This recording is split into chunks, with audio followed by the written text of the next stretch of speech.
कि कृष्ण को, भगवान को पाना हो इस कलयुग में तो कैसे पाएंगे? आप बताओ। आप इस कलयुग में भगवान को पाना हो तो कैसे पाएंगे? समर्पण, ठीक कह रहे हैं आप। कैसे पाएंगे? यदि भगवान को पाना है इस कलयुग में तो सबसे बड़ा उपाय तो यही है कि आत्मसमर्पण कर दो भगवान के चरणों में। और दूसरा साधन ये है कि आत्मसमर्पण तब होगा जब जीवन में सत्संग प्रवेश करेगा। भक्ति स्वतंत्र सकल सुख खानी, बिनु सत्संग न पावे प्राणी। जीवन में सत्संग, इसलिए सूत जी महाराज ने कहा, सौनक जी ने कहा, महाराज हमें ऐसी कथा सुनाओ जिससे कृष्ण की प्राप्ति हो। मतलब कृष्ण की प्राप्ति कराने में कथा ही सहायक है। इसलिए जब भी समय मिला करे, जहां भी बैठा करो, भगवान की चर्चा किया करो। कथाएं, आपको कथा पता है भगवान की है तो जब भी बैठा करो दोस्तों के संग, सुदामा जी की कथा सुना करो, सुनाया करो। भगवान में केवट का प्रेम कितना था, केवट की कथा, जटायु जी की कथा, शबरी जी की कथा, भक्तों की कथा, भगवान श्री कृष्ण के कितने सारे चरित्र, कितनी कथाएं इतनी हैं कि हमारा सारा जीवन गुजर जाए तो भगवान की कथाएं पूरी ना हो। हरि अनंत, हरि कथा अनंत। इसलिए जहां बैठो केवल भगवान के बारे में बात करो। संसार के लोगों के बारे में क्या बात करें, बताओ। आपके बारे में बात करनी है तो महापुरुषों के बारे में बात किया करो। बात करना है महाराणा प्रताप जी के बारे में बात करो, वीर शिवाजी के बारे में बात करो, झांसी की रानी के बारे में बात करो, गोस्वामी श्री तुलसीदास जी, सूरदास जी, रैदास जी, रसखान, कबीरदास जी, इन लोगों के बारे में बात किया करो। इन लोगों के बारे में चर्चा करने से आपका नॉलेज बढ़ेगा। हमारे देश में कितने महापुरुष हुए हैं, उनके बारे में बात करो। अब जो शराब पी रहा है, जो चोरी कर रहा है, जो पड़ोसन में पड़ोसन जो एक दूसरे को ताक झांक कर रहे हैं, आप उनके बारे में बात करते हैं। आप जैसे लोगों के बारे में बात करते हैं, आप वैसे होते हैं। आप समझो, यदि आप श्रेष्ठ लोगों के बारे में बात करते हैं तो आपके अंदर अपने आप महानता आएगी, आप स्वयं महान होंगे। और आप दो कौड़ी के लोगों के बारे में बात कर रहे हैं जो दिन भर उल्टे काम करते हैं, अरे फलाने ने ऐसा कह दिया, फलाने ने ऐसा कर दिया, इन लोगों के बारे में क्या मिलेगा? बात ही करना है तो स्वामी विवेकानंद जी के बारे में बात कीजिए, क्यों जी? बात करना है तो माता सबरी के बारे में बात कीजिए, बात करनी है तो श्री रामकृष्ण परमहंस जी के बारे में बात कीजिए, बात करनी है तो चैतन्य महाप्रभु जी के बारे में बात कीजिए, बात करनी है तो स्वामी श्री रामानुजाचार्य स्वामी जी के बारे में बात कीजिए, श्री रामानंदाचार्य जी, श्री वल्लभाचार्य जी के बारे में बात कीजिए, श्री निम्बारकाचार्य जी के बारे में बात कीजिए। बात करना ही है तो श्री गुरु गोविंद सिंह जी के बारे में, श्री गुरु गोविंद श्री नानक देव जी के बारे में बात कीजिए, महापुरुषों के बारे में बात कीजिए। अच्छे लोगों के बारे में बात करेंगे तो आप अच्छे होंगे, और दो कौड़ी के लोगों के बारे में बात करेंगे तो आपकी भी कीमत, आपका भी स्टेटस घटेगा, डाउन हो जाएगा। इसलिए थोड़ा संभालो। देखो, बैठने आप किनके संग बैठते हैं, आपकी कीमत संग से बढ़ती और घटती है, हाँ या ना? आपकी कीमत किससे घटती बढ़ती है? जोर से, मैया ओ मेरी मां। किससे बढ़ती घटती है? संगत से गुण आते हैं, संगत से गुण जाएं।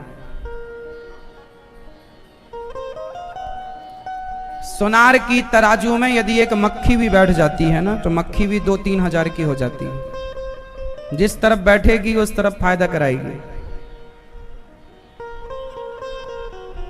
बोलो हाँ।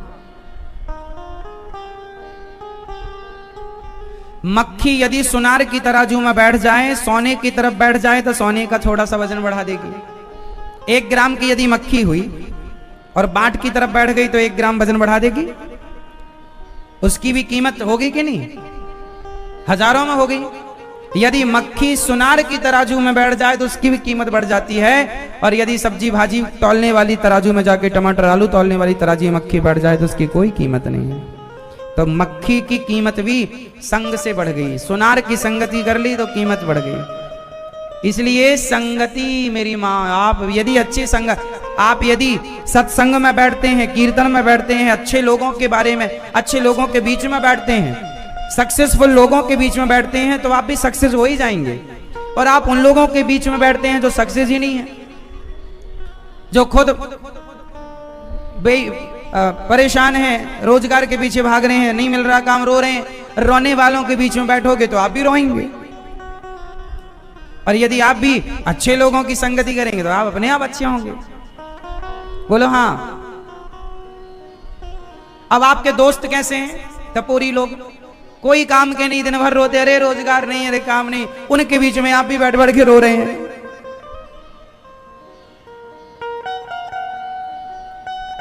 संगति अच्छी करो। आजकल आपने देखा होगा हर गली मोहल्ला, हर दुकान में 2-4 लड़के बैठे रहते हैं, हर जगह 2-4 लोग टपरे के नीचे, टपरे के पास बैठे हैं। और बैठे क्या कर रहे हैं? उल्टी सीधी बातें, जिन बातों का कोई लेना देना नहीं। अरे जो समय तुम बातें करके और बैठ के यहाँ मजाक करके, हंसी करके, कोई लड़की जा रही उस पर कमेंट, उस पर कुछ कहना, कोई जा रहा उसका मजाक, मतलब कोई लेना देना नहीं, और किसी का भी आप मजाक उड़ा रहे हैं। जो सबका मजाक उड़ाते हैं, एक दिन उनका स्वयं का मजाक उड़ जाता है। इसलिए जीवन को मजाक ना बनाओ। हाँ, जीवन में खुश रहो, खुश रहना अच्छी बात है। मजाक, हर बात का मजाक बनाओगे तो आप स्वयं मजाक बन जाओगे। सीरियस तो लो इन बातों को। और चौराहे में बैठना ही क्यों है तुम्हें? काम करो अपना। हाँ, समय मिल जाए तो, काम के बाद समय मिले तो बैठो, आप अच्छी बातें करो, अच्छे लोगों के बीच में बैठो, कोई बुराई थोड़ी है। दिन भर बैठे ही हैं, ये गलत है। दिन भर ही पंचायत कर रहे हैं, ये गलत। अरे काम करो, काम करके आओ तो आधा घंटा 1 घंटा दोस्तों के बीच में बैठना चाहिए, ये भी सही है, लेकिन दोस्त अच्छे हों, है ना। अब ये नहीं कुछ भी, दोस्तों के संग बैठना चाहिए, हंसना चाहिए, खिलखिलाना चाहिए, ठहाका लगाना अच्छी बात है। पर दिन भर तुम मोबाइल ही चलाओ, दिन भर फेसबुक व्हाट्सएप ही देखो, दिन भर पिक्चर ही देखो। अब कुछ लड़के ऐसे होते हैं, कुछ लोग, लड़के क्या, कुछ लड़की हो लड़का, सबके लिए बोल रहे हैं, कुछ लोग ऐसे होते हैं, कुछ तो बूढ़े, कुछ तो पुरुष भी ऐसे होते हैं जो दिन भर टीवी देखते हैं, दिन भर पिक्चर। पत्नी काम कर रही है और पति टीवी देख रहा, और फिर क्या समा, महाराज जी घर में बरकत नहीं है, घर में कोई तरक्की नहीं है। अब दिन भर तुम टीवी देखोगे, खटिया तोड़ोगे तो कैसे बरकत होगी? कुछ काम वाम करते हो? काम कुछ करते नहीं, दिन भर पकौड़ी खाएंगे और दिन भर टीवी देखेंगे। इसलिए अपने आप को ना, अच्छा ये बताओ, जो फ्री है वो ज्यादा सुखी है या जो व्यस्त है वो ज्यादा सुखी?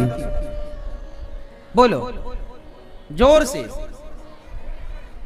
जीवन में फ्री होना चाहिए या व्यस्त? व्यस्त रहो।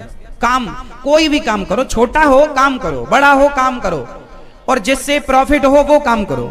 और समय मिल जाए तो भी अपने आप को फ्री ना रखो, सत्संग में जाओ, संतों के पास जाओ और सत्संग में अपने आप को व्यस्त रखो। जो और समय मिल जाए तो माला ले लो और माला जाप करने में अपने आप को व्यस्त रखो, कीर्तन में बैठ जाओ, कीर्तन, अपने आप को अहरनिश अच्छे कार्य में व्यस्त। जो आदमी फ्री रखता है अपने आप को, शराब पीने कौन जाता है, व्यस्त लोग या फ्री लोग? बोलो, फिर देख लो ना।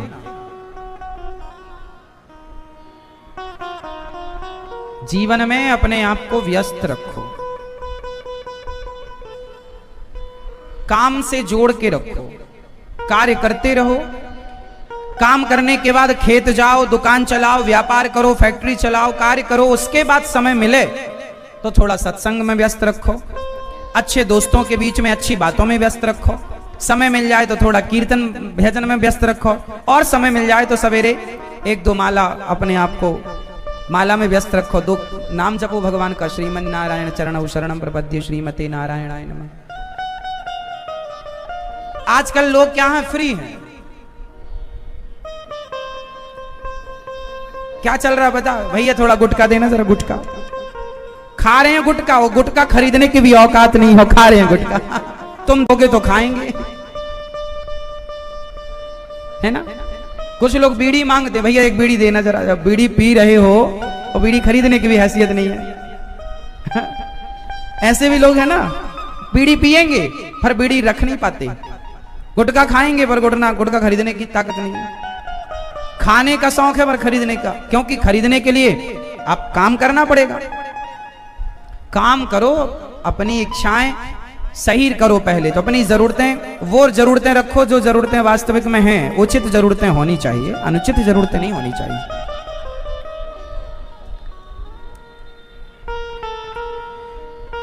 सूत जी महाराज ने शौनक आदि ऋषियों से कहा, मैं तुम्हें कथा का रहस्य सुनाता हूं, सार सुनाता हूं। एक बार भागवत जी सुनने के लिए देवता भी पृथ्वी पर आए। एक बार क्या हुआ, सुखदेव भगवान राजा परीक्षित जी को भागवत सुना रहे थे। सुखदेव भगवान राजा परीक्षित जी को भागवत, अच्छा सुखदेव जी ने राजा परीक्षित जी को भागवत कहां सुनाई, बताओ मैया, बताओ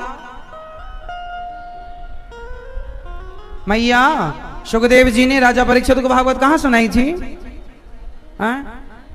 नैमिषारण्य में। तो फिर शुकताल में क्या सुनाई थी, अच्छा शुकताल। नैमिषारण्य में सूत जी ने शौनक आदि ऋषियों को सुनाई थी। सुखदेव भगवान ने राजा परीक्षित को भागवत कहां सुनाई थी, शुकताल में। कहां पर, शुकताल। शुकताल में राजा परीक्षित जी बैठे हैं भागवत सुनने, और सुखदेव भगवान सुना रहे हैं। तभी देवराज इंद्र आए और उन्होंने कहा, राजन, उन्होंने कहा सुखदेव भगवान, सुखम नत्वा वदन सर्वे स्वकार्य कुशलाः शुरा। हे महाराज, मैं आपको प्रणाम करता हूं, ये भागवत मुझे सुना दीजिए। सुखदेव भगवान ने कहा, इंद्र आप बिजनेस व्यापारी बनकर आए हैं, स्वर्ग का अमृत लेकर आए, बोले ये अमृत राजा परीक्षित को पिला दो और कछा रूपी अमृत हमें पिला दो, अदला बदली कर लो। स्वर्ग में भी अमृत है और कछा को भी अमृत कहते हैं, तो स्वर्ग का अमृत परीक्षित को पिलाओ और कछा अमृत आप हमें पिलाओ। तो सुखदेव भगवान ने परीक्षित जी से पूछा, परीक्षित तुम बताओ, तुम श्रोता हो, तुम्हें कौन सा अमृत पीना है। अमृत दो होते हैं, एक स्वर्ग वाला अमृत और एक है कथा अमृत। तब कथा अमृतम तप्त जीवनम, कथा को भी अमृत कहा है। परीक्षित जी से कहा कि आप कौन सा अमृत पीना पसंद करेंगे। परीक्षित जी ने कहा, मुझे तो भागवत में ही सुख मिल रहा, भागवतामृत ही पीना है। तो बोले स्वर्ग का सुख नहीं चाहिए, स्वर्ग का अमृत नहीं चाहिए। बोले अमर हो जाओगे, 7 दिन में मरने का श्राप लगा है, मरोगे नहीं। बोले नहीं। सुखदेव भगवान परीक्षित जी ने कहा, नहीं हमें अमर नहीं होना, स्वर्ग का अमृत हमें नहीं चाहिए। क्यों नहीं चाहिए स्वर्ग का अमृत आपको। बोले स्वर्ग का अमृत कोई पी लेगा तो उसे स्वर्ग मिलेगा, भगवान थोड़ी मिलेंगे। पर भागवत सुन लेने के बाद स्वर्ग नहीं, डायरेक्ट भगवान मिलते हैं, और भगवान मिल गए तो ऐसे करोड़ों स्वर्ग की संपदा आगे पीछे डोलेगी। इसलिए स्वर्ग से बड़ा सुख भगवत प्राप्ति का सुख। इसलिए आप लोगों से कहता हूं, आप लोग ना भगवान से सस्ती चीज मांग लेते हैं, हे भगवान हमें ये दे दो, वो दे दो, ये ना मांगा करो। भगवान से कहो, प्रभु हमें आपसे कुछ नहीं चाहिए, आप अपने चरणों की भक्ति दे दीजिए, आप अपने आप को ही हमारे हृदय में स्थापित कर दीजिए, हम ये चाहते हैं। जब भगवान को मांग लोगे तो भगवान से मांगने की जरूरत ही नहीं। इसलिए इंद्र को वहां से विदा किया गया। जब परीक्षित जी का 7 दिन की देखो भागवत श्रवण करने से ही मुक्ति मिलती है। इसलिए आप लोगों से हम कहते हैं कि एक बार भागवत जरूर सुनना चाहिए आप लोगों को। आप भी अपने पूर्वजों को, अपनी माता को, पिता को, पूर्वजों को भागवत जी जरूर सुनवाओ। इसलिए हम कहते हैं पोथी पाठ आप भी अपने पूर्वजों के लिए करा लिया करो। ये पुण्य ऐसा है कि आप करा के भूल जाएंगे, लेकिन वो पुण्य आपको मिलकर ही रहेगा। अभी 4 तारीख से, भादों के महीने में 4 तारीख 4 सितंबर से भागवत जी की पोथी पाठ बैठेंगे। आप लोग भी अपने पूर्वजों के लिए चाहें तो करा सकते हैं 4 तारीख से जो भागवत जी होने जा रही है। भागवत जी का पाठ आप भी कराओ, अपने पूर्वजों को सुनवाओ, अपनी माता को। जीते जी सुन लो, और जीते जी कोई ना सुन पाया तो मृत्यु के बाद भी आप पूर्वजों के लिए सुनवा सकते हैं। इसलिए भागवत जी तो जरूर सुनना चाहिए। परीक्षित जी ने जीते जी सुनी, और जब भागवत सुन के मृत्यु हुई तो उनकी सदगति हो गई। दुर्गति किसी की हो नहीं सकती। भागवत जी बहुत बड़ी शक्ति, भगवान का वांग्मय स्वरूप क्या बताएं। इंद्र ने भागवत का प्रताप देखा कि परीक्षित जी की सदगति हुई, स्वर्ग में तराजू बांधा इंद्र ने, देवराज इंद्र ने, और तराजू बांधकर भागवत जी को तौलना चाहा, सारा स्वर्ग का सुख रखा, पर भागवत जी का पलड़ा भारी। भागवत जी से भगवान प्रकट हो गए, बोलिए भागवत भगवान की जय। भागवत सुनते हैं आप में से बहुत सारे लोग तो ऐसे हैं जो डेली नित्य भागवत सुनते हैं। आप रोज भागवत सुनते हैं, आपको ऐसा नहीं लगता कि हम भागवत तो रोज रोज सुनते हैं, वही भागवत क्या बार बार सुने, ऐसा नहीं लगता आप लोगों को?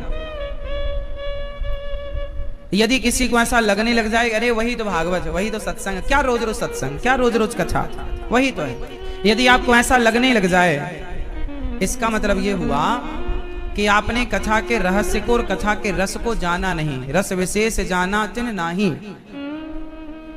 गोस्वामी जी कह रहे हैं कि जो नित्य कथा श्रवण करें और कथा सुनकर उनका पेट भर जाए, अरे बहुत सुन ली कथा, अब नहीं, जब पेट भर जाए तो समझ लेना कि आपने कथा को सुना ही नहीं, क्योंकि कथा जितनी सुनेंगे उतना पेट भरेगा नहीं, बल्कि उतनी भूख बढ़ जाएगी कि और सुनने मिल जाए, और सत्संग में डूबने को मिल जाए। प्यास समाप्त हो जाए, वो सत्संग नहीं किया, वो रस को जाना नहीं। जान वही पाता है जो और प्यासा हो जाता है। हमें और कथा चाहिए, और सत्संग, मतलब कथा मात्रैक जीवनम, जिसके जीवन में सत्संग ही जीवन का सार हो। सवेरे सत्संग, दोपहर के सत्संग, शाम को सत्संग। हम तो कहते हैं कथामय जीवन बनाओ, काम करो, खूब बड़ा काम करो, बिजनेस करो, व्यापार करो, खूब पैसा कमाना चाहिए, पैसा कमाने की मनाही नहीं है, खूब काम करो, बिजनेस करो, पैसा खूब कमाना चाहिए। आज के जमाने में जिसके पास पैसा नहीं होता ना, लोग उसकी इज्जत नहीं करते, इसलिए आपके जीवन में पैसा होना जरूरी है। पैसा खूब कमाओ, पैसा बहुत कमाना चाहिए, लेकिन पैसा खूब कमाओ और दोनों हाथों से धन कमाओ और दोनों हाथों से भगवान की सेवा करो, परोपकार करो, खूब सेवा करो। धन कमाओ तो धर्म के लिए कमाओ। उद्देश्य क्या? धन कमाने के बहुत सारे उद्देश्य हैं, है ना।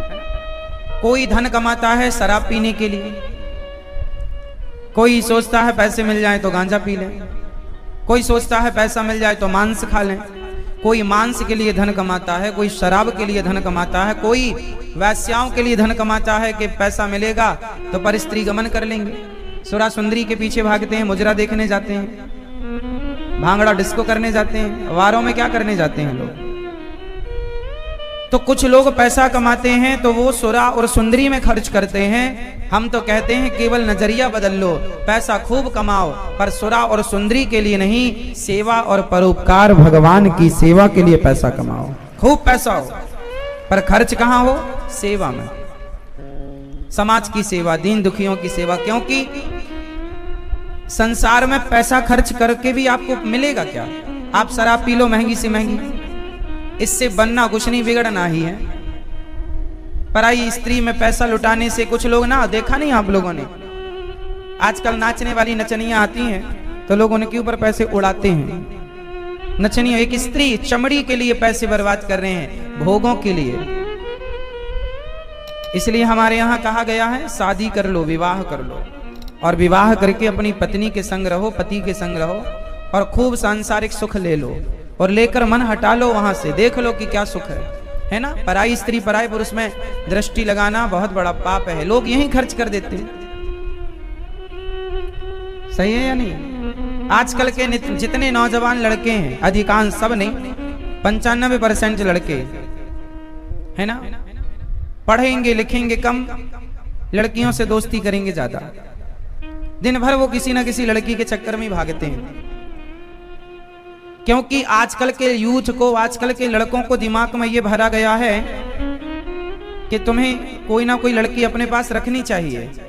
पिक्चरों में क्या, पिक्चरों में देखो ना गीत कैसे बनाए, तुझ में रब दिखता है यारा मैं क्या करूं, मतलब पत्नी को भगवान बता रहे हैं, मतलब स्त्री के गर्लफ्रेंड को भगवान बता रहे हैं, तुझ में रब दिखता है। अभी आजकल के नौजवान लड़के तो कहेंगे तुझ में ही सब कुछ है, फिर है ना। भगवान से आजकल के नौजवान बच्चों को मतलब थोड़ी, क्योंकि जो पिक्चर मूवियां हैं उन्होंने लड़की को हाईलाइट किया है। हर लड़का तेरे नाम बना घूम रहा, लड़की ने मना कर दिया तो नसें काट ली, मर जाऊंगा। उसे लगता वो लड़की मुझे आएगी, गले लगाएगी। क्यों ऐसी लड़कियों के चक्कर में, क्यों स्त्री के चक्कर में? ये आजकल के बच्चे अपना जीवन भविष्य सब बिगाड़ रहे हैं कि स्त्री के चक्कर में। अरे स्त्री तो मिलेगी, समझाओ अपनी औलाद को कि बेटा तुम्हें मिलेगी, कराएंगे तुम्हारी शादी, रह लेना। क्यों तुम बावरे हो रहे हो, क्यों अपना भविष्य बिगाड़ रहे हो? स्त्री ही सब कुछ नहीं होती, इससे आगे की भी यात्रा है पगले। कई लोग ना आत्महत्या कर लेते हैं कि नहीं लड़कियों के चक्कर में, लड़के हाँ या ना? फिर कौन समझाए? आजकल की पिक्चरों ने, आजकल की पिक्चरें कैसी बनती हैं? तेरे नाम जैसे लड़के घूम रहे हैं, तुम्हारे लिए मर जाएंगे, अब दिल मेरा तोड़ दिया उसने, बुरा क्यों मानो। गाने गा रहे हैं, पड़े हैं किनारे में, लड़कियों की याद में गांजा पीने लग गए, शराब पीने लग गए तेरी याद में। ले ये कौन सी समझदारी है? अरे पहले, अरे तुम में काबिलियत होगी तो लाइन लगा के लड़कियां खड़ी हो जाएंगी। आजकल के लड़के अपने को काबिल बनाते नहीं हैं और लड़कीबाजी पहले करते हैं। अरे भाई पहले योग्य बनो, अपने आप को काबिल बनाओ। जब आप काबिल हो जाएंगे तो आपको किसी के पीछे नहीं भागना पड़ेगा, जमाना आपके पीछे भागेगा। आपको किसी के पीछे क्यों भागना? इसलिए आजकल ना जो बच्चों को समझाया गया, सिखाया गया, वो ही गलत था। जबकि सिखाना ये चाहिए कि बेटा धर्म पर चलो, सही राह पर चलो, शादी करो, पत्नी के संग रहो, कोई बुराई नहीं है ना? पत्नी अच्छी होती है, शादी के पहले किसी लड़की लड़के से मोहब्बत अच्छी नहीं होती। माँ बाप के अनुसार जीवन यापन करो और अपने अनुसार भी करो तो ईमानदारी से, सही राह। कोई ये ना कह सके कि तुम गलत हो। क्यों जी? आपके जीवन में कोई ये आरोप ना लगाए आपको कि आप गलत हो। आप सही रहो बस। धर्म, हमारा सनातन धर्म ना ये थोड़ी कहता है कि तुम दिन भर माला जपो ना, तुम दिन भर पूजा करो। कहा दिन भर पूजा करने का कहा? कहा दिन भर माला? कर्म करो, दिन भर कर्म करो। क्या करो? कर्म, काम करो, पैसा कमाओ, कम कर्म करो। लेकिन कर्म करते हुए केवल याद भगवान को रखो कि ये सब कुछ भगवान का। इतना सा दृष्टिकोण बदलना।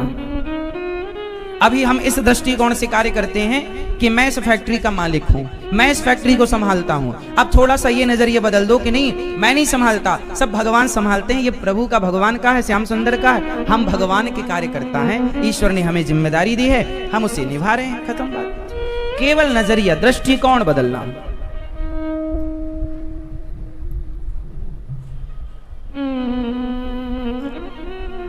आज का व्यक्ति जरा सी बातें इसलिए देखो, संतों की शरण में रहना चाहिए, इसलिए संतों से जुड़ी रहो। पतंग धागे से जुड़ी रहती है, पतंग धागे से, यदि धागा कट गया तो पतंग कितनी भी ऊपर हो नीचे आ जाएगी। अच्छा ये बताओ, पतंग को ऊपर पहुंचाया किसने? किसकी बदौलत पहुंचा? उस धागे की बदौलत। यदि धागा ना होता तो पतंग आकाश में ना जाती। तो बदौलत धागा है, धागे की बदौलत पतंग आकाश में गई। अब पतंग को लगने लगा कि नहीं, धागा ने तो मुझे पकड़ रखा है, मैं तो और ऊपर चली जाती। तो पतंग ने धागा को छोड़ दिया तो नीचे आ गई। आप हैं पतंग और आपके गुरु हैं धागा। यदि आप उस धागा रूपी गुरु से जुड़े रहे तो आकाश में लहराते रहोगे, और यदि उस धागे से कट गए तो हिचकोले खाते कितने भी ऊपर हो। आप संस्कारों से हट गए, गुरु संतों से हट गए तो वो आप नीचे आए। इसलिए दशरथ जी वशिष्ठ जी से जुड़े रहे अंत तक। दशरथ जी के गुरु कौन? वशिष्ठ जी। मतलब गुरु एक वो गुरु होता है जिसके अंदर त्याग हो, तपस्या हो, जो आपको कुछ सिखा सके, जो आपको एक सही गाइड कर सके, सही मैसेज दे सके आपको। गुरु जीवन में जरूरी है। बिना गुरु के गुरु बिन भव निधि तरय न कोई, जो विरंच शंकर सम होई। ब्रह्मा ही क्यों ना हो, गुरु के बिना गति ब्रह्मा की नहीं। शिव ही क्यों ना हो, गुरु के बिना गति शिव की नहीं। और गुरु के बिना गति, भगवान राम आए तो गुरु बनाए, कृष्ण आए तो गुरु, गुरु के बिना तो किसी की गति नहीं। इसलिए गुरु मतलब मार्गदर्शक। हर व्यक्ति के जीवन में एक बढ़िया मार्गदर्शक चाहिए। यदि अर्जुन के मार्गदर्शक श्री कृष्ण ना होते तो बताओ फिर अर्जुन महाभारत जीत पाते? बोलो, उत्तर दीजिए। यदि अर्जुन के मार्गदर्शक श्री कृष्ण ना होते तो क्या अर्जुन महाभारत जीत पाते? आप बताइए। नहीं। तो अर्जुन ने अपने बल पर, देखो हर जगह ताकत काम नहीं करती, कई बार ताकत होने के बाद भी सही प्लानिंग ना होने से काम खराब होता। ताकत है आपके पास, पैसा है, पर प्लानिंग नहीं है, सही टाइमिंग नहीं है, परफेक्ट टाइमिंग चाहिए ना। तो अर्जुन को परफेक्ट टाइमिंग कौन बताता था? हाँ, तो अर्जुन आप हैं।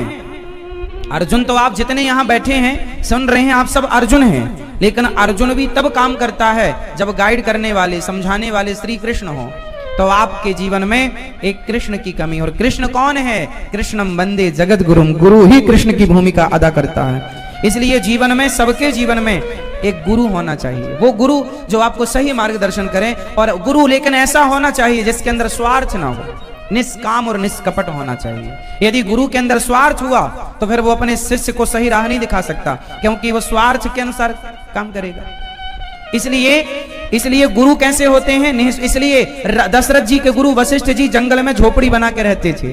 कोई लालच होता तो दशरथ जी गुरु जी को क्या नहीं दे सकते थे? बताओ, दशरथ जी अपने गुरु वशिष्ठ जी को क्या नहीं दे सकते थे? लेकिन कुछ नहीं मांगा ना, लिया ना, चाह छी। वशिष्ठ जी घास की कुटिया में जंगल में रहते, और वशिष्ठ जी कैसे थे? घास की कुटिया में रहते थे बाबा जी, लेकिन ताकत जानते हो कितनी बड़ी थी? वो चाहते, जब ब्रह्मा जी कभी छुट्टी पे जाते हैं ना, तो पूरे सृष्टि को उत्पन्न करने की, एक नई पृथ्वी रचने की ताकत श्री वशिष्ठ जी के अंदर है। ऐसे पावर रखने वाले घास की कुटिया में रहते हैं। त्याग, पावर उनका ऐसा है। नूतन सृष्टि करता है श्री वशिष्ठ जी, श्री विश्वामित्र जी, सामान्य नहीं है। मतलब चाणक्य, चंद्रगुप्त मौर्य सम्राट है। अब सम्राट के गुरु कैसे होने चाहिए? अब ठाट बाट हो, लेकिन नहीं, उतना जितनी आवश्यकता। सामान्य जीवन देखो, आप लोग भी खूब बड़े आदमी बन जाना, खूब पैसा कमाना, लेकिन जो जरूरतें हैं वो तो पूरी करना। पर जरूरत से ज्यादा हो तो सुरा सुंदरी और अभिमान अहंकार में ना चला जाए। धन, मन, जीवन, उसे अच्छे कार्य से जोड़ना। धन बहुत लोगों के पास है मेरी माँ, धन की कमी लोगों के पास नहीं है, बहुत है, पर धन का उपयोग करना नहीं आता लोगों को। मिस यूज करते हैं, गलत उपयोग, कहीं कहीं खर्च कर, वहां जहां जरूरत ही नहीं। आप हर महीने, हर 4 महीने में, हर शादी की सालगिरह में, बच्चों के जन्मोत्सव में आप पार्टी देते हैं। आप बड़े बड़े लोगों को पार्टी देते हैं, ले जाते हैं, होटल ले जाते हैं, 5 star hotel, 3 star hotel, 7 star hotel में ले जाकर आप पार्टी देते हैं, बड़ी बड़ी व्यवस्थाएं, बड़ा बड़ा खर्च करते हैं। एक बात, सवाल मेरा आपसे है, आप जिनको पार्टियां दे रहे हैं, आपके बड़े बड़े लग्जरी दोस्तों को, बताओ क्या उस पार्टी की उन लोगों को जरूरत है? जरूरत है? अरे जरूरत तो उन लोगों को थी जो फुटपाथ पर सो रहे थे, जिनका पेट नहीं भरा था। आपने आजकल देखा, आजकल लोग बड़े बड़े होटलों में 1000 रुपए की थाली बुक करते हैं। समझते हैं आप लोग? 1,000 रुपए की थाली, मतलब एक थाली भोजन 1000 का, 2000 का, 3000 का। जो जितना बड़ा आदमी 10-10 हजार की थाली होती है मेरी माँ, मैंने सुना है 1-1 लाख की थाली लोग बुक करते हैं। होटल में जाएंगे, एक थाली 1 लाख की, मतलब एक थाली में जो दाल चावल सब्जी रोटी है उसकी कीमत 1 लाख। ऐसा होता है या नहीं? कितने लोग जानते हैं कि ऐसा हो रहा है जमाने में? 5000 की थाली, 2000 की थाली, 500 की थाली, ऐसा हो रहा है ना? कितने लोग जान रहे हैं वैसे को? पहले हाथ उठा के मुझे बताओ, आप लोग जानते हैं सब? आप नहीं जानती हो मैया? होती है ना? बोलो हाँ या ना। आप बताओ मैया, आप जानती हो? होती है ना? अब आप ना बड़े बड़े होटलों में, बड़े बड़े अपने लग्जरी दोस्तों को बड़ी बड़ी थालियां खिला, ठीक है, खिलाना पिलाना बुरा नहीं है, लेकिन जरा एक सवाल मेरा आपसे है, क्या वो जो आपने 1000 रुपए की थाली बुक की, या 500 की थाली बुक की, या 200 की थाली आपने किसी को खिलाई, अब बताओ क्या उस थाली की, उस भोजन की उन्हें जरूरत थी जिनको आपने दिया? थी? बोलो, उनके पेट में भूख थी? अरे वो तो ऑलरेडी तुम्हारे बड़े आदमी हैं सब, जरूरत किन्हें थी? वो फुटपाथ पे सो रहे लोग, उन्हें जरूरत थी कि नहीं? पेट में जिसके भूख है उसे तो आप दे नहीं रहे हैं, जिसका पेट भरा पड़ा है उन्हें रबड़ी ठूस रहे हैं, रबड़ी खाओ, एक थोड़ी सी रबड़ी और लो भैया, थोड़ी और लो, उन्हें खिला रहे हैं जिनका पेट रबड़ी से भरा। और तुम्हारे द्वार पर कोई भूखा आ जाए, भैया जरा 2 रोटी दे दो, अरे भिखारी आ गया, दिन भर भीख कमा के खा नहीं सकता। कोई मांगने रोटी आ जाए तो उसे लोग दुत्कार देते हैं, और जिन्हें जरूरत नहीं उन्हें रबड़ी ठुसाते हैं, लो और खाओ। हाँ या ना? तो ये जो है रवैया, ये विचारधारा, देखो सबको सम्मान दो, मना ही नहीं है, पर जरूरतें देखो किसकी क्या जरूरत है। और जीवन ना दोस्तों के, आजकल ना लोग दिखावे में जीते हैं। आजकल की जिंदगी किसमें है? आप में से कितने लोग इस बात से सहमत हैं कि आजकल लोग दिखावा ज्यादा करते हैं? कितने लोग सहमत हैं मेरी इस बात से? दिखावा है ना, बड़ा घर होना चाहिए, बंगला, मेरे पड़ोसी ने ऐसा बनाया तो मैं ऐसा बनाऊंगा, नहीं है तो कर्जा लेके बनाएंगे, लोन लेके बनाएंगे, भले ना चुका पाए, भले बैंक कुड़की कर ले जाए सब, लेकिन दिखावा। इसलिए मेरी मां, जीवन दिखावे के लिए ना हो, जीवन में रियलिटी होनी चाहिए। जितना चादर है उतना पांव पसारो। जीवन में कोई परेशान नहीं हो सकता यदि अपनी जरूरतों को कंट्रोल कर ले तो, अपनी इच्छाओं को कंट्रोल कर ले तो। आजकल समस्या जानते हैं क्या? आमदनी तो कम है, आमदनी इनकम कम है और खर्चा ज्यादा है, इसलिए लोग परेशान हैं। इसलिए आप लोग यदि सुखी रहना चाहते हैं तो पहले तो दिखावा बंद करो। हमारी सहेली ने 5000 की साड़ी पहनी है तो हम भी 6000 की पहनेंगे ना, उसने पहना है, उसका बजट होगा। आप अपने हिसाब से काम करो, औरों के अकॉर्डिंग, औरों के हिसाब से आप काम मत करो। आप क्या करते हैं, आपकी भले हैसियत ना हो पर आप उसकी देखरेख में काम करो। नहीं, वो अलग है, वो अलग है, हम अलग हैं। हर व्यक्ति को अपनी अपनी इच्छाओं को कंट्रोल में रखना चाहिए और अपनी जरूरतों के हिसाब से कार्य कर लेना चाहिए। सुखी रहना हो तो भागवत जी हमें ये सब सिखाती हैं, जीवन कैसे जीना है, कैसे रहना है, कैसे व्यवहार होना चाहिए, आपका मार्गदर्शक कैसा होना चाहिए, कृष्ण जैसा होना चाहिए, शकुनी जैसा नहीं होना चाहिए। तो हमारे अभी 4 तारीख से भागवत जी की पोथी पाठ यहाँ बैठेंगी। आप लोग भी अपने पूर्वजों के लिए, अपने घर की सुख शांति के लिए भागवत जी की पोथी पाठ करा सकते हैं। आप लोग भी भागवत जी का आयोजन अभी 4 तारीख से फिर पोथी पाठ का होगा। फिर आप लोग अपने लिए, अपने पूर्वजों के लिए चाहे तो कराएं। भगवान सच्चिदानंद स्वरूप है, सत चित आनंद बराबर सच्चिदानंद। सत्य क्या है? भगवान। चित क्या है? प्रकाश। कहाँ रहते हैं भगवान? सब में। भगवान आनंद के सागर हैं। क्या करते हैं भगवान? विश्व की उत्पत्ति, पालन, संहार। तापत्रय विनाशाय। 3 प्रकार के दुख होते हैं हर जीवन में, हर व्यक्ति के जीवन में, दैहिक, दैविक, भौतिक, तापा। हर व्यक्ति दुखी है। अच्छा बताओ, इस संसार में सुखी कौन है?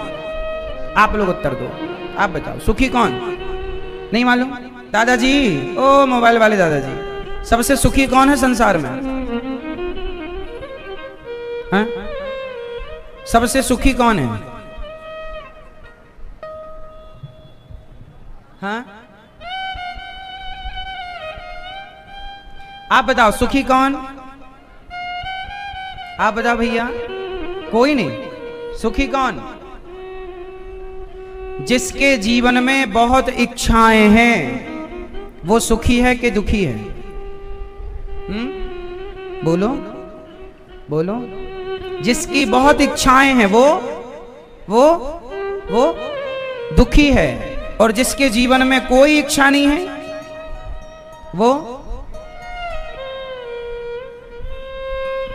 बताओ, भगवान राम के जीवन में क्या इच्छा थी? राम जी की इच्छा क्या थी?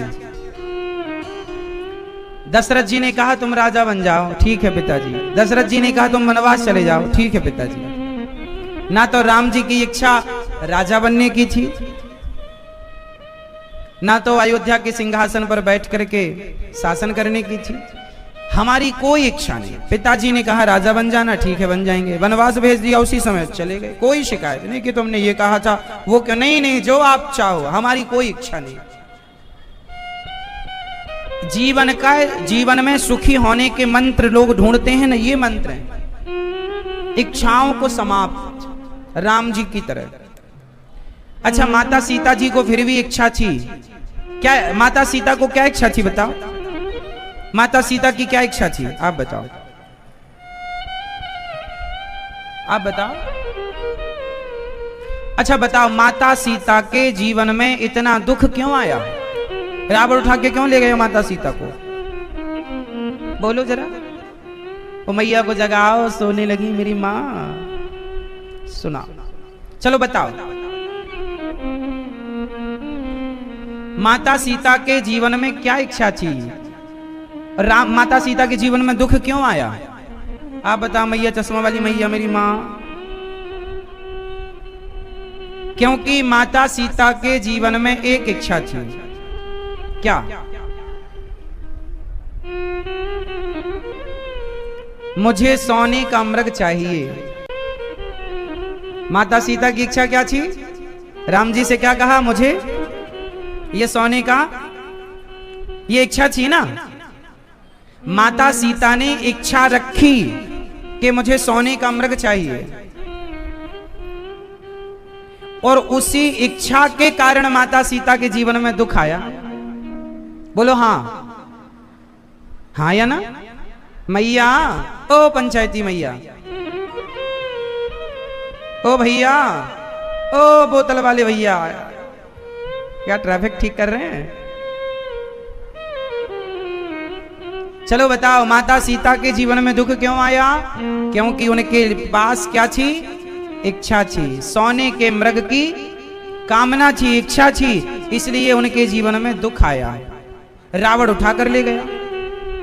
यदि माता सीता ने सोने के मृग की इच्छा ना की होती तो राम जी सोने के मृग के पीछे ना जाते, फिर लक्ष्मण जी ना जाते, तो फिर रावण ना आता, फिर रावण ना चुराता, फिर माता को रोना ना पड़ता, राम जी से दूर ना होना पड़ता। मतलब इतना जो कष्ट आया माता सीता के जीवन में, वो केवल एक इच्छा के कारण, एक इच्छा के कारण माता सीता के जीवन में इतना दुख आया। तो सोचो आपकी कितनी सारी इच्छाएं हैं, इसलिए आप कितने दुखी रहते हैं। आपके दुख का कारण आपकी इच्छाएं।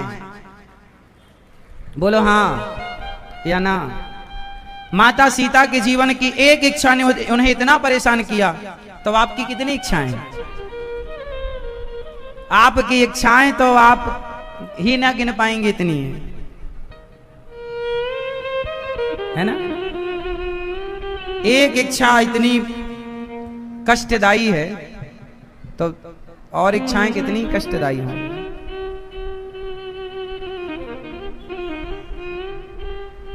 इसलिए अच्छा, राम के जीवन में कष्ट नहीं आया? आया? 14 वर्ष का वनवास था, वो तो उनकी कोई इच्छा थी नहीं किसी प्रकार की, वो तो पिता की आज्ञा थी, तो वो पुत्र धर्म निभा रहे थे। राम जी के जीवन में कोई दुख इसलिए नहीं आया क्योंकि राम की कोई इच्छा थी ही नहीं। जहां इच्छाएं होंगी वहां दुख होगा, जहां इच्छाएं नहीं होंगी दुख प्रवेश कर ही नहीं सकता। यदि आपके छत में पानी टपक रहा है तो जरूर छत में कोई ना कोई सुराख है, कोई ना कोई छेद है, इसलिए पानी आ रहा है। सुराख होता नहीं, छेद होता नहीं तो पानी नहीं आता। उसी प्रकार इच्छा यदि है, इच्छाओं का छेद है, तो दुख वहीं से आता है, उसी से टपकता है दुख। यदि इच्छाओं का सुराग है ही नहीं, सुराग नहीं है, तो कोई संकट नहीं जीवन में। इसलिए बड़े बड़े साधु संत लोग क्या करते हैं? अपनी इच्छाओं को जीतते हैं। कोई इच्छा नहीं, चाह गई चिंता मिटी मनवा वे परवाह, जिसको कछु ना चाहिए सो ही साहंसाह। कोई इच्छा नहीं।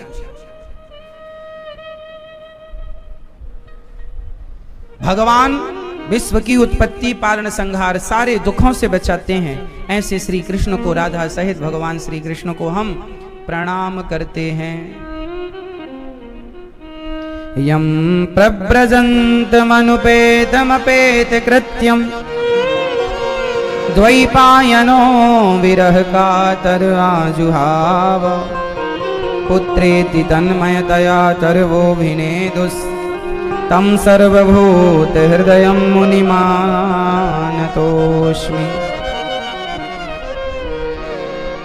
सुखदेव भगवान का जन्म हुआ, देखो जरा, जन्म हुआ और जन्म लेते ही चल पड़े। कहां जा रहे हैं? सन्यास। सन्यास क्यों? संसार में नहीं रहेंगे। सुखदेव भगवान को लगा कि संसार में रहेंगे तो बड़ा दुख उठाना पड़ेगा। संसार का नाम दुखालय है। सुखदेव भगवान जाने लगे। उनके पिता पीछे पीछे दौड़े, बेटा रुक जाओ। पुत्रेति तन्मयतया तर्वोऽभिनेदुस्। कुछ देवांगनाएं निर्वस्त्र होकर स्नान कर रही थी। वहां से सुखदेव जी गए तो उन्होंने वस्त्र नहीं पहने, पर व्यास जी गए तो वस्त्र पहन लिया। व्यास जी ने कहा, देवियों, मेरा जवान बेटा गुजरा, यहां से निकला, तुमने कपड़े नहीं पहने, शर्म नहीं आई तुम्हें? हम बुढ़े को देखकर शर्म करती हो क्यों? कहा, महाराज आपके बेटे को तो पता ही नहीं कि स्त्री पुरुष में भेद क्या है। मतलब सुखदेव भगवान ऐसे थे जिन्हें पता ही नहीं कि स्त्री क्या होती है और पुरुष में अंतर क्या होता है, स्त्री पुरुष में। ऐसे सुखदेव भगवान, ये वो सुखदेव भगवान हैं जिन्हें व्यास जी ने बाद में भागवत जी पढ़ाई और भागवत जी का उपदेश किया और उन्होंने राजा परीक्षित को दिव्य भागवत जी की संहिता पढ़ाई।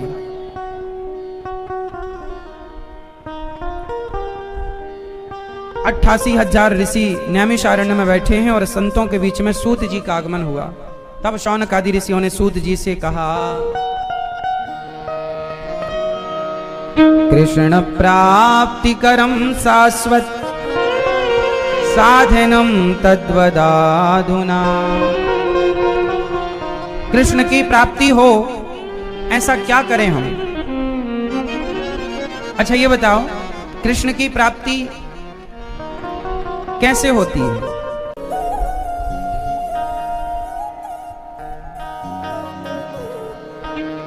प्रिय भक्तों, श्री सुखदेव भगवान ने राजा परीक्षित को कथा सुनाई, इंद्र का अभिमान दूर हुआ। एक बार ये कथा देवर्षि नारद जी ने भी सुनी। नारद जी शांति पाने के लिए विचरण करते हैं। अच्छा, नारद जी हैं संत और संत का स्वभाव होता है समाज का कल्याण। संत हमेशा भ्रमण करते रहते हैं। संत हमेशा क्या करते हैं? भ्रमण। तो भ्रमण क्यों करते हैं? ताकि वो सब जगह, सब लोग वृंदावन नहीं आ पाते, इसलिए वृंदावन से जा जाके उन जगहों में वृंदावन की कथा सुना सुना के उनको भी, उनके हृदय में भी वृंदावन का वास हो और उनके हृदय में भी कृष्ण का वास हो। इसलिए वृंदावन और संत जो भी जहां हैं चलते फिरते रहते हैं, सबको ज्ञान देते। जैसे गंगा का पानी चलता, एक जगह रहेगा तो एक जगह के लोग ही प्यास बुझा पाएंगे, सब जगह रहेगा तो सब जगह। ऐसे संत हमेशा चलते हैं ताकि सब लोग संतों का लाभ ले सकें। इसलिए जहां भी संत मिले, संतों के चरण पकड़ के बस एक ही सवाल करना चाहिए कि प्रभु मेरा कल्याण कैसे हो।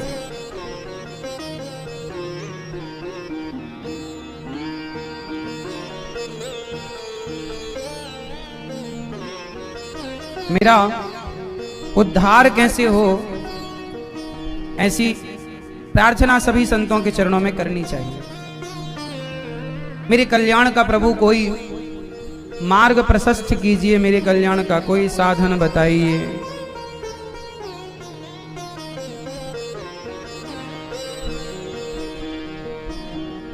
आजकल ऐसी मानसिकता हो गई है कि सबके अपने अपने संत हो गए हैं। संत सबके होते हैं और सबके लिए होते हैं। सभी संतों की संगति करके जो अच्छी बातें हैं, जैसे पुष्प में, अच्छा ये बताओ, मधुमक्खी एक ही पुष्प पर बैठती है कि सभी पुष्पों पर? बोलो। सभी पुष्पों पर बैठ बैठ के वो सभी के रस को इकट्ठा करती है। तब जाकर शहद तैयार होती है। तो आपके जीवन में जो संत मिले, जो आपके हृदय को बिल्कुल परिवर्तित कर दें, तो संतों की शरण में रहो, सत्संग करते रहो, अच्छे बनो बस। और अच्छा तुम्हें कौन बना सकती है? संगति। नारद जी गए सारे तीर्थों में भ्रमण करने पर, ना पश्चिम कुत्र मिच्छर मना संतोष कार्यक्रम, शांति नहीं मिली कहीं। तब नारद जी वृंदावन आए और यहाँ आए तो यहाँ एक कन्या को उदास देखा। देवी तुम कौन हो? मेरा नाम। उन्होंने बताया, अहम भक्ति ऋतिख्याता इमऊ में तनयौ मतौ ज्ञान वैराग्य नामानौ काल योगे न जर्जरो। अहम भक्ति ऋतिख्याता इमऊ में तनयौ मतौ। महाराज मेरा नाम भक्ति है, ये मेरे बेटा ज्ञान और वैराग्य। तो देवी आप इतनी उदास दुखी क्यों? महाराज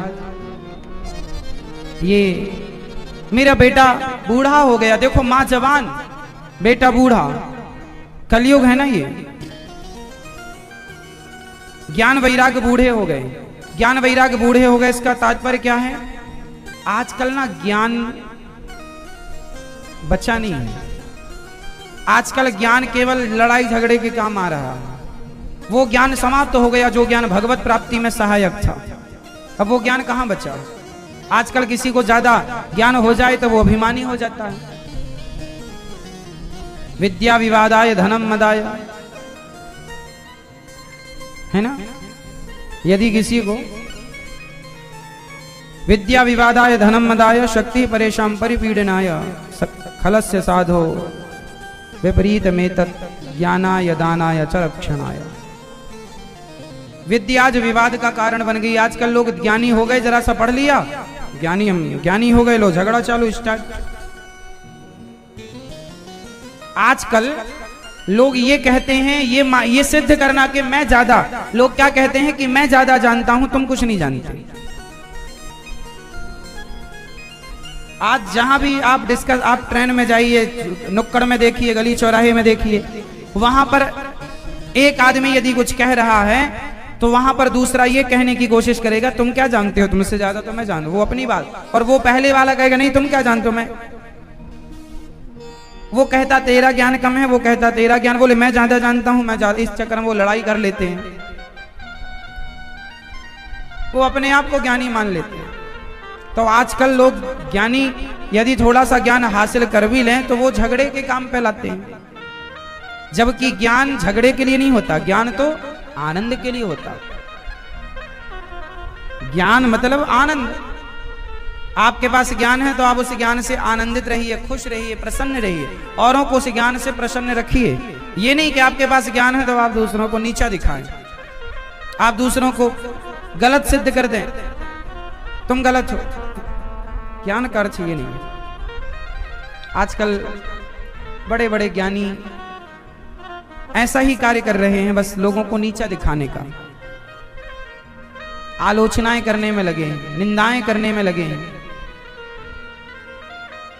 इसलिए जब ज्ञान आए ना तो चुप हो जाए। इसलिए ज्ञान बूढ़ा हो गया कलयुग में, वैराग्य बूढ़ा है, कोई त्याग रखता नहीं है, भक्ति छोड़ा, ठीक है। तब नारद जी ने कहा, देवी तुम कौन हो? उन्होंने कहा, अहम भक्ति ऋतिख्याता इमऊ में तनयौ मतौ। मेरा नाम भक्ति है, ये मेरा बेटा ज्ञान है, ये मेरा बेटा वैराग्य है। भक्ति के कितने बेटे हैं? जोर से मैया, भक्ति के कितने बेटे हैं?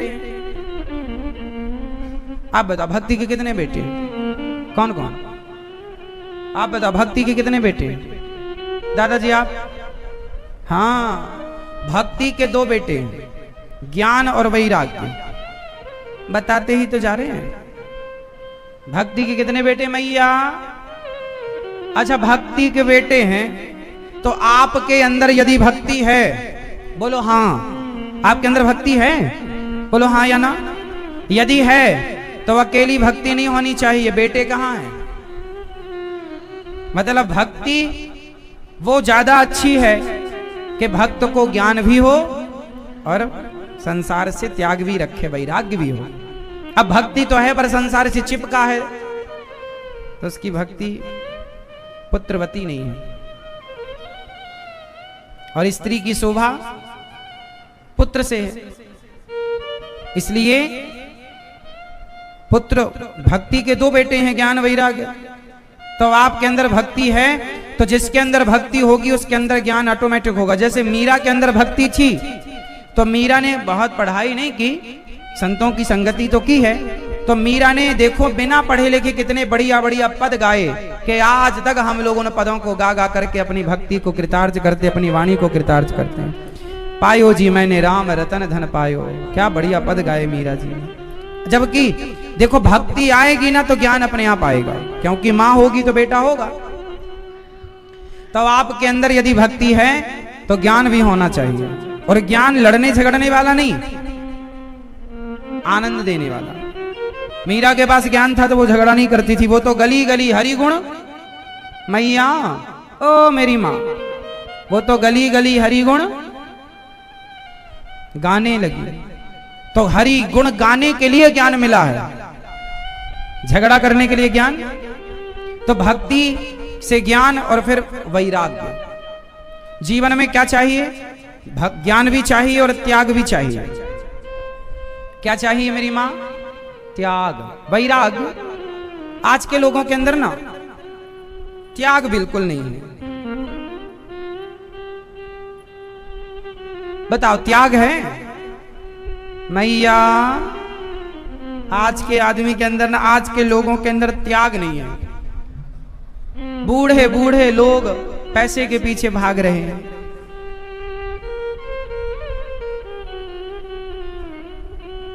त्याग नहीं है।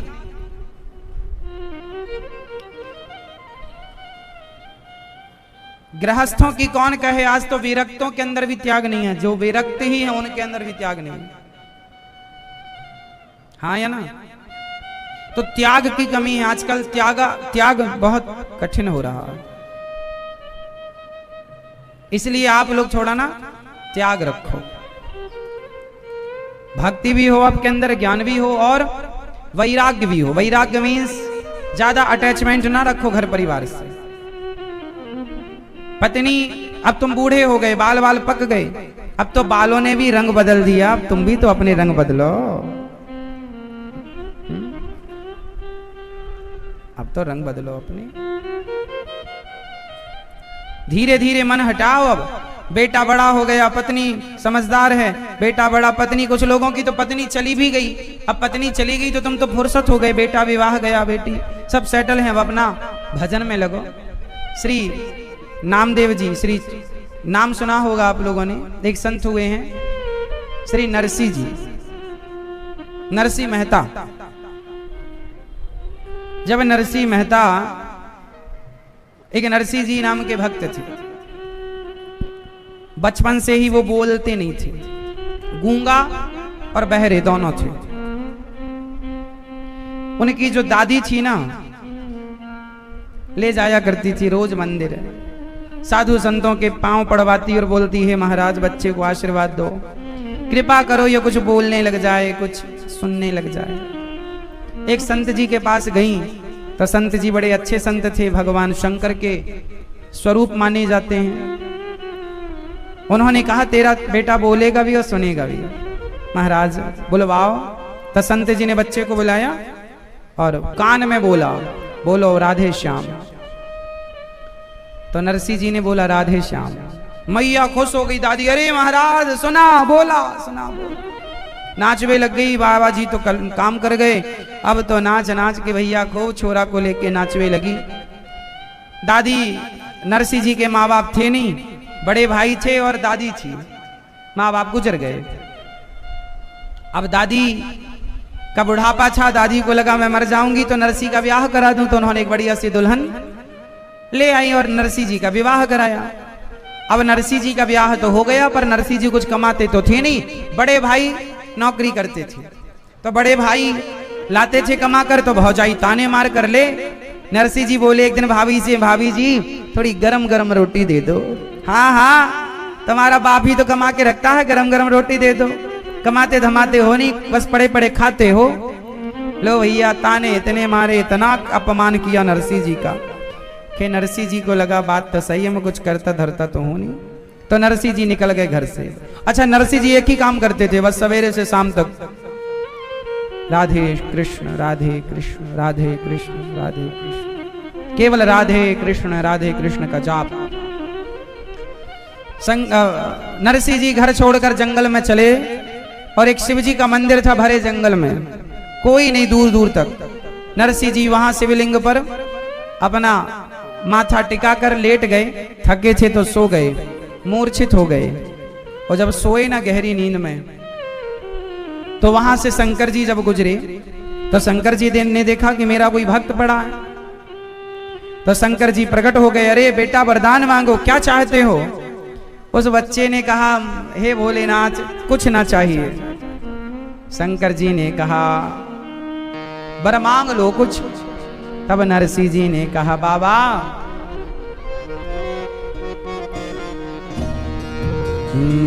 मुझको और कछु ना चाहिए, बस राधा कृष्ण मिलई दे।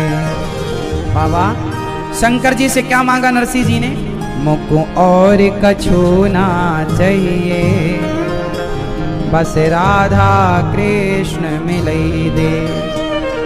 हे प्रभु, हमें कुछ ना चाहिए, केवल राधा कृष्ण का हमें दर्शन करा दो। शंकर जी बोले, ये दर्शन तो बड़ा अनमोल है, पर तुमने मेरी भक्ति की, चलो। शंकर जी ले गए नरसिंह जी को और रास में सम्मिलित कर दिया। भगवान कृष्ण उस समय रास रचा रहे थे, अपनी नित्य लीला कर रहे थे, और श्री नरसिंह जी ने उस रास का दर्शन किया और भगवान कृष्ण का दर्शन हुआ। भगवान ने नरसिंह जी से कहा, जाओ, अब जहां से आए हो तुम वहीं जाओ और मेरी लीलाओं का गुणगान करो, जाओ। अब नरसिंह जी आए और खूब लीलाओं का गुणगान, खूब भगवान का भजन किया। कुछ दिन बाद नरसिंह जी की बेटी हुई, बेटा हुआ, बेटी का विवाह हो गया अंजार नगर में। और कुछ दिन बाद ना उनका बेटा जो था, जब उनका बेटा गुजर गया, मृत्यु हो गई, तो लोगों ने कहा, नरसिंह जी तुम्हारा बेटा मर गया, रो, तुम रो नहीं रहे हो। नरसिंह जी बोले, रोए क्यों? अरे बोले, बेटा चला गया। अरे बेटा हमारा था ही कब? जो अपना बेटा माना होए वो रोए, हमने तो उनका ही माना था तो उनके पास चला गया, अब रोने की क्या बात? जिनका था, हमने अपना कभी माना ही नहीं, हमारा था ही नहीं। आप लोग रोते क्यों हैं? क्योंकि आप भगवान की वस्तु को अपना मान लेते, ये मेरा है, अटैचमेंट हो जाता, लगाव हो जाता है। ये मान के चलो कि ये सब भगवान का है और उन्हीं का है, सब वहीं जाता है। कहाँ जाएगा बताओ? ये बताओ, माटी का घड़ा जब टूटेगा तो कहाँ जाएगा? मैया, ओ मेरी माँ, जा रही हो मैया? टाटा कर लो मेरी माँ, टाटा। मैया टाटा नहीं कर रही हो मेरी माँ, लाल वाली मैया, टाटा करो। गुस्सा होके जा रही हो? जल्दी आना। सुनो, अब माटी का घड़ा जब टूटता है तो किसमें मिलता है? भैया बताओ, माटी का घड़ा जब टूटता है तो किसमें मिलता है? किसमें मिलता है? माटी में मिल जाता। मिट्टी का घड़ा मिट्टी में मिलता है कि किसी और में मिलता है? बोलो। तो मिट्टी से बना घड़ा टूटने पर मिट्टी का बना था, मिट्टी में मिल गया। तुम भगवान के घर से आए थे, मरकर भगवान के घर चले गए, इसमें रोना धोना क्या? जिसके जहां से आया उसके वहां चला गया, हिसाब बराबर। अब आप जबरदस्ती रोए, सिर पटके, रोते रहो। नरसिंह जी देखो इतने बड़े भक्त थे, लेकिन जब बेटा गया रोए नहीं, उन्हें पता था। अब अच्छा, बेटा भी इनका बड़ा भक्त था, चला गया। अब आप लोग कहते हैं, अरे आज के जमाने में ना इतने लोग अज्ञानी हैं। आज के जमाने में यदि नरसिंह जी का बेटा मरा होता तो लोग नरसिंह जी से क्या कहते? अरे इतनी भक्ति करते हो इसलिए चला गया, ऐसा लोग कहते हैं। अरे मूर्खों को कौन समझाए? कि ये संसार में, अच्छा जो भक्ति, कुछ लोग कहते हैं कि भक्ति करते थे ऐसा हो गया। अरे भाई, जो भक्ति नहीं करते क्या उनके घर में कोई नहीं मरता? मृत्यु तो सबके जीवन में है, सबको ही मरना है। भगवान की भक्ति करना चाहिए, भगवान की शरण में रहना चाहिए।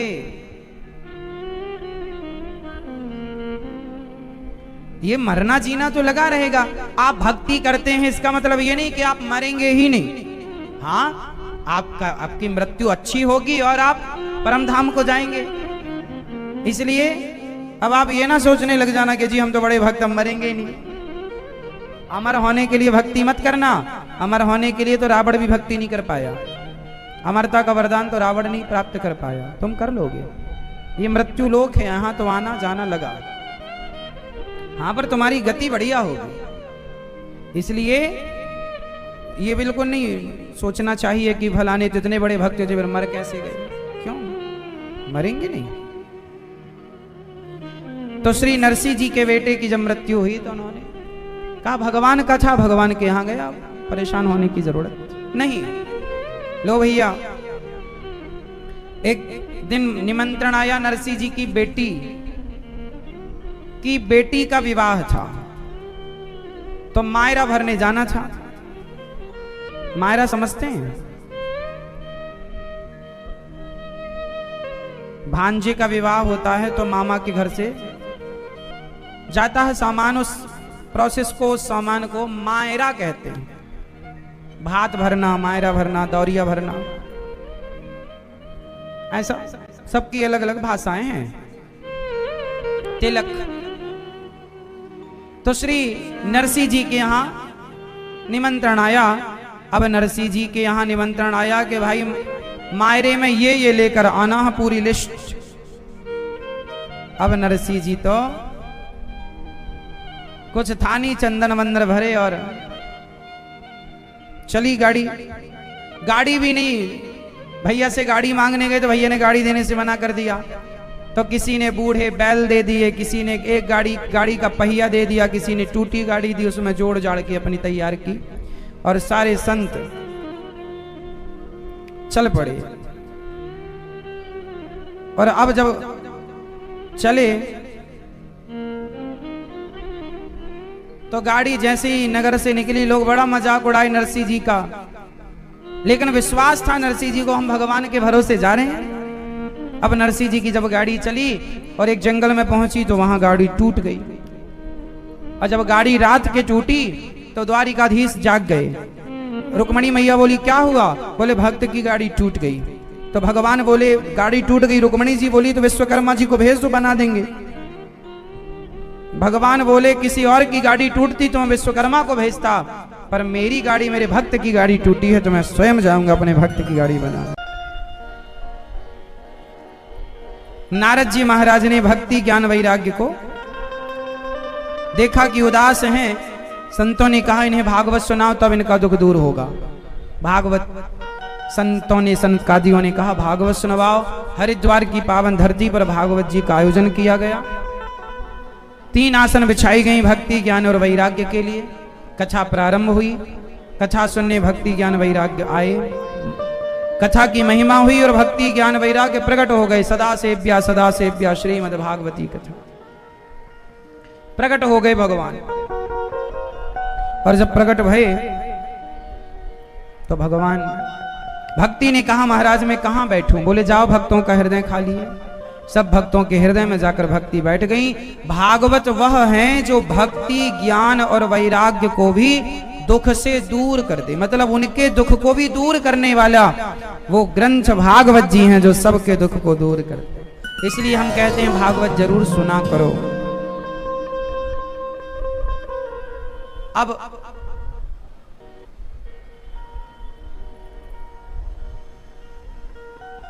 श्री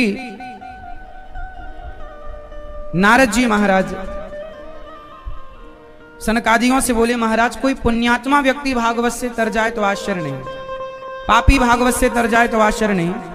क्या जिसने जीवन भर पाप किया है, जिसने वो पाप करने वाला पापी भागवत से तरेगा? बोले हाँ, कितना भी बड़ा पापी क्यों ना हो। ये मानवाह पाप कृतस्तु सर्वदा,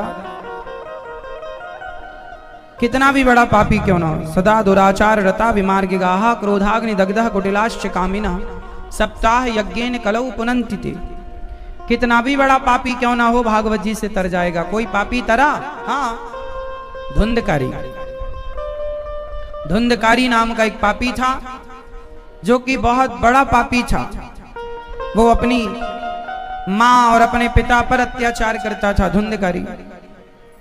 आत्मदेव जी नाम के एक पंडित जी थे, उनके कोई संतान नहीं हुई, तो बड़े दुखी रहने लगे कि बेटा नहीं है, बेटा नहीं है।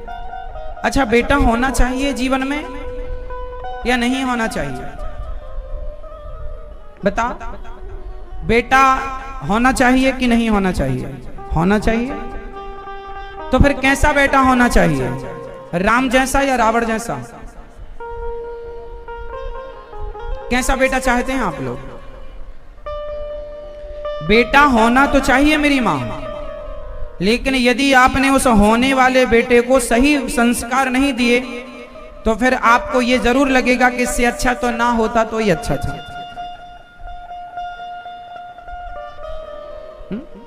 यदि नालायक है तो आपको भविष्य में ये फील ना हो, ये ना लगे कि इससे अच्छा तो ना होता।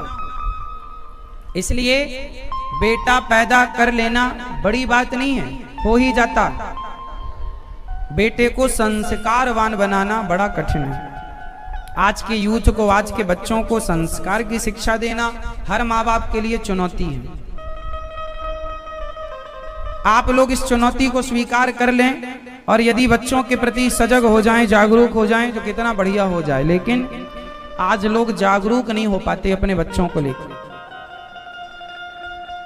मैया, ओ पंचायती मैया हो गई, अच्छे बैठी हो, हाँ कुछ सुन लो मेरी माँ, हो गई पंचायत,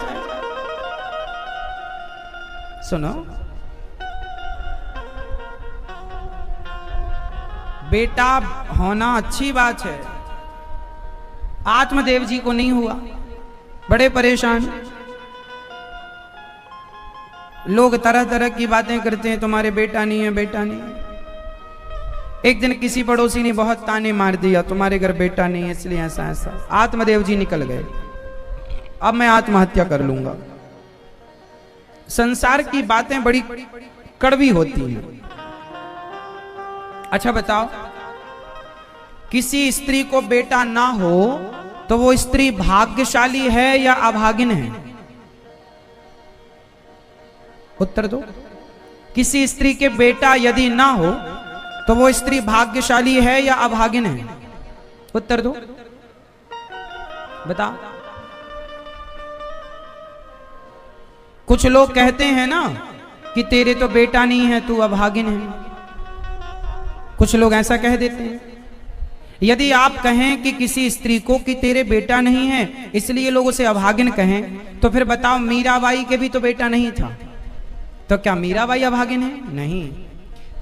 अरे बेटा हो और ना हो इससे कोई, अब किसी के बेटा हो जाए तो क्या वो भाग्यशाली है? हाँ, तो बेटे बच्चे तो सुअर के भी होते तुमसे ज्यादा।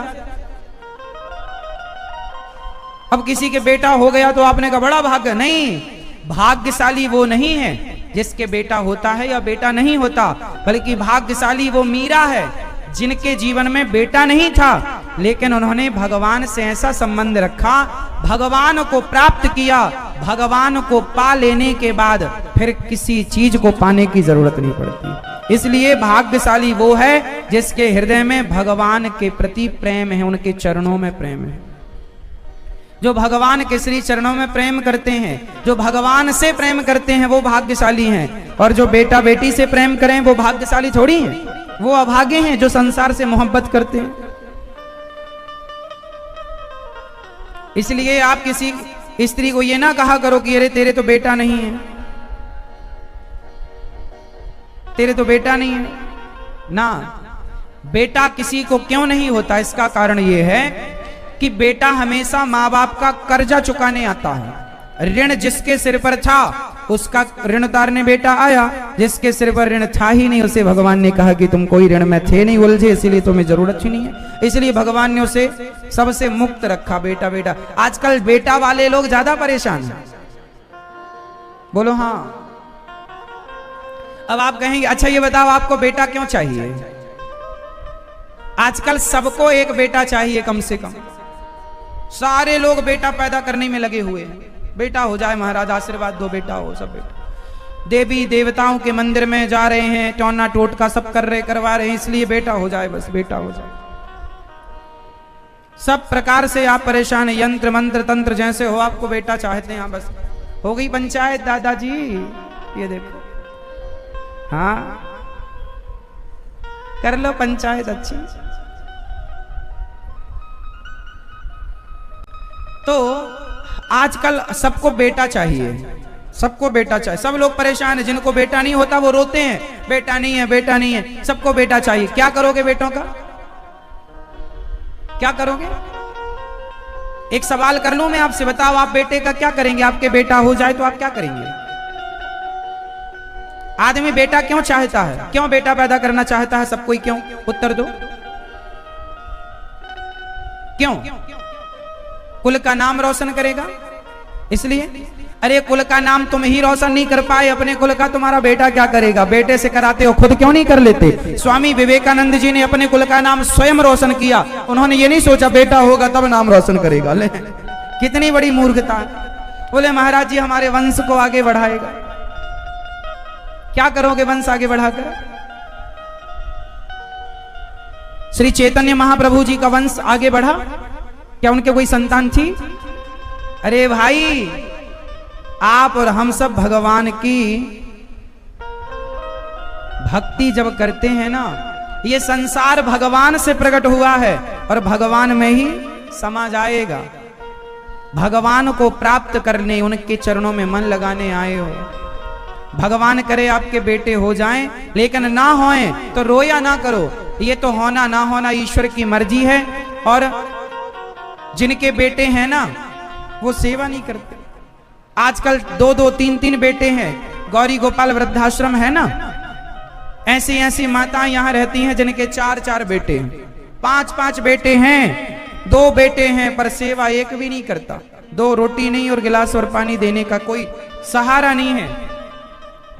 बेटा पैदा करने में ही ना लगे रहिएगा। स्वामी श्री विवेकानंद जी ने कोई बेटे पैदा नहीं किए। गोस्वामी श्री तुलसीदास जी के बेटे का नाम क्या है?